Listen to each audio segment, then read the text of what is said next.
हमारी दुनिया कितनी खूबसूरत है ना। पर इस दुनिया में हम लोग आज कितना मसरूफ हो गए हैं ना। पर क्या कभी हमने ये सोचा या जानने की कोशिश की कि इस इतनी बड़ी कायनात की शुरुआत कैसे हुई और ये कितनी बड़ी है। ये कायनात हमको जैसी दिखती है वैसी है नहीं। मतलब रिसर्चर्स ने ये बताया है कि तरफ से फैल ही रही है। पर सवाल ये उठता है कि इतनी बड़ी कायनात की शुरुआत कैसे हुई और ये कैसे बनी। कुछ इंटरेस्टिंग सा बताएंगे, बने रहिए हमारे साथ इस वीडियो में। तो ये सब जानने के लिए कि हमारी कायनात कैसे बनी, चलना पड़ेगा टाइम में थोड़ा सा पीछे।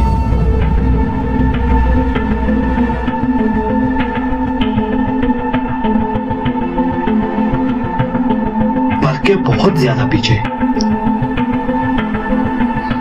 तो हम आ गए हैं वहां जहां इन सब की शुरुआत होगी।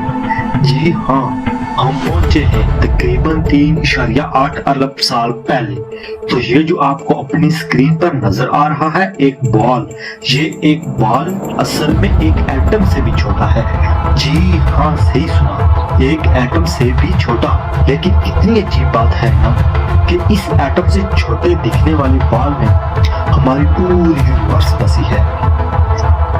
अब ये छोटा सा दिखने वाला एटम किसी नामालूम वजह से अचानक से फट जाता है, जिससे एनर्जी निकलने लगती है और हमारी कायनात की शुरुआत होने लगती है। इसको हम कहते हैं द बिग बैंग। ये जो आप अपनी स्क्रीन में देख रहे हो, ये तो सिर्फ एक एनर्जी है। अब इसके बाद टाइम की शुरुआत होगी। जी हाँ, मतलब इससे पहले टाइम भी एग्जिस्ट नहीं करता था इस यूनिवर्स में।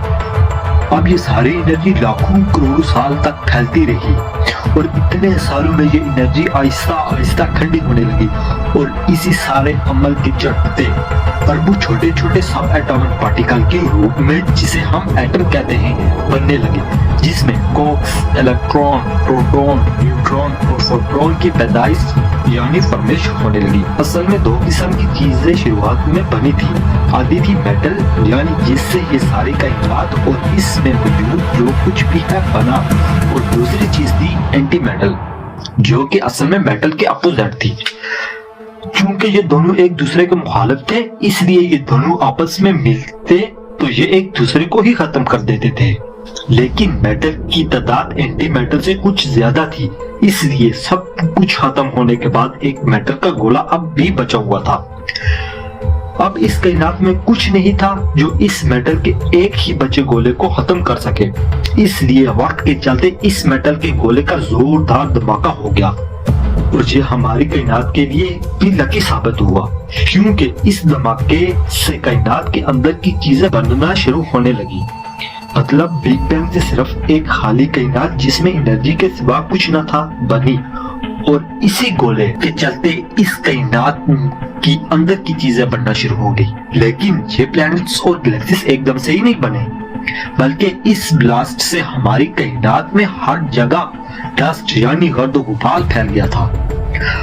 अब ये जो धूल जैसे दिखने वाली कायनात में एक ना दिखने वाली फोर्स ने अपना काम शुरू कर दिया। ना दिखने वाली ताकत के चलते धूल में मौजूद एटम आपस में जुड़ने लगे, और ये ना दिखने वाली चीज कुछ और नहीं बल्कि ग्रेविटी ही थी, जो धूल में मौजूद एटम के पार्टिकल को अपनी तरफ खींच रही थी।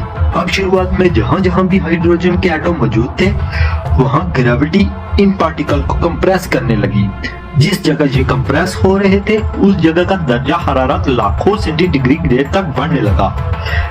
जब उस जगह का टेम्परेचर बढ़ते बढ़ते 1 करोड़ सेंटीग्रेड तक पहुंचा तो एक अमल शुरू हुआ जिसे न्यूक्लियर फ्यूजन कहते हैं, और इस न्यूक्लियर फ्यूजन से बहुत ही ज्यादा एनर्जी निकली, जिससे हमारे यूनिवर्स का सबसे पहला प्लैनेट्स बना। इसी तरह करते करते हजारों सालों में अरबों तारे बन गए। आहिस्ता आहिस्ता ये तारे ग्रेविटी के चलते सामने आने लगे और ये सारे आपस में ग्रुप में रहने लगे, और अरबों तारों का समंदर आसमान में दिखने लगा। अलग अलग शेप और साइज का भी फॉर्मेशन हुआ और वो नजारा कुछ ऐसा दिखता था,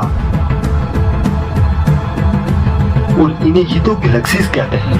और इसी तरह लाखों करोड़ों गैलेक्सीज वजूद में आई और इन ही गैलेक्सीज के समंदर में कहीं सेंटर में एक ऐसी गैलेक्सी बनी जिसका नाम द मिल्की वे गैलेक्सी होने वाला है, जिसमें हमारी दुनिया और हम होने वाले हैं। इस मिल्की वे गैलेक्सी में अरबों सितारे मौजूद थे, लेकिन अब भी इस गैलेक्सी में कुछ डस्ट बाकी थी। फिर ग्रेविटी के असर से छोटे छोटे एस्ट्रॉइड बनने लगे और ये एस्ट्रॉइड आपस में मिलने लगे, जिससे ठोस जिसामत वाले प्लैनेट्स बनने लगे। इनमें से ही एक प्लैनेट था जिसका सरफेस भी ठोस था और इसको पता था कि उसका नाम जमीन होने वाला है। खैर, वीडियो में आगे बढ़ते हैं। और अब जो बचे हुए प्योर हाइड्रोजन के एटम मौजूद थे वो भी आपस में मिलने लगे और इनके आपस में मिलने से उस जगह का टेम्परेचर एक बार फिर बढ़ने लगा और एक बार फिर न्यूक्लियर फ्यूजन की शुरुआत होगी और एक नया तारा बनने लगा जो दिखने में एक आग के गोले जैसा था, जिसको हम आज सूरज कहते हैं। जब ये सूरज बना तो उसने एक बहुत ही पावरफुल सोलर विंड को पैदा किया, जिसके चलते बाकी सारे दूर के पार्टिकल हमारे सोलर सिस्टम से बाहर हो गए। सोलर सिस्टम में वही सितारे बच गए जो साइज में बड़े थे और सोलर सिस्टम वैसा दिखने लगा जैसा आप अपनी स्क्रीन में देख रहे हो। सोलर सिस्टम के बाहर बहुत सारे गैस प्लैनेट्स बन चुके थे, जैसे जुपिटर, सैटर्न, यूरेनस और नेपच्यून, जबकि सोलर सिस्टम के अंदर रॉकी प्लैनेट्स यानी ठोस सतह वाले प्लैनेट्स का जन्म हुआ, जैसा कि मर्क्यूरी, वेनस, मार्स, अर्थ और थिया। जी हाँ, थिया।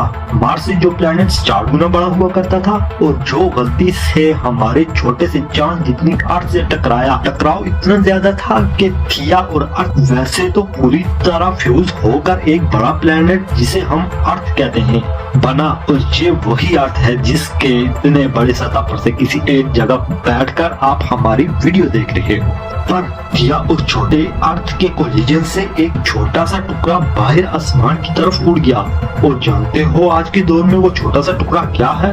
अगर आप चांद सोच रहे हो तो बिल्कुल सही सोच रहे हो। जी हाँ, आज वो हमारा चांद ही है और इस कोलिजन को हम सब बिग स्प्लैश या जायंट इम्पैक्ट हाइपोथेसिस के नाम से जानते हैं। बस हमारी पैदाइश से पहले इस यूनिवर्स में इतना कुछ हो चुका है। बिग बैंग से पैदा हुआ एक मेटल और मेटल से बना एक सितारा और फिर इसके चलते प्लैनेट्स की पैदाइश और फिर हमारी पैदाइश। बस यही थी हमारे से पहले की कहानी। उम्मीद है आपको पसंद आई होगी। लाइक और सब्सक्राइब करना ना भूलिएगा। मिलते हैं एक नई वीडियो के साथ।